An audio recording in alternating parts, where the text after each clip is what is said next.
হঠাৎ দেখা, চোখের নিচে কালি, এলোমেলো চুল। জানতে চাইলাম কেমন আছো? ভালো আছি। এই 2 শব্দের বাক্যের বদলে তুমি জানালে তোমার মতো করে কেউ ভালোবাসলো না। অসম্ভব এক তীব্র যন্ত্রণা কাজ করছে। তোমায় একটু ছুঁয়ে দিতে ইচ্ছে করছে। হাজারো জমা অভিমান তোমার জন্য পুষে রেখেছিলাম, সব নিমেষেই শেষ হয়ে গেছে। ভালোবাসার মানুষের প্রতি অভিযোগ রাখতে নেই। আমরা অন্যের উপর যতটা কঠোর হই না কেন, ভালোবাসার মানুষের প্রতি অভিযোগ রাখতে নেই। আমরা অন্যের উপর যতটা কঠোর হই না কেন, আমরা যে মানুষটাকে ভালোবাসি তার প্রতি ততটাই দুর্বল।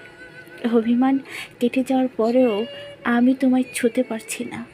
আমার বারবার ইচ্ছে করছে তোমায় জড়িয়ে ধরে কেঁদে কেঁদে বলি, তুমি বড্ড দেরি করে ফিরলে।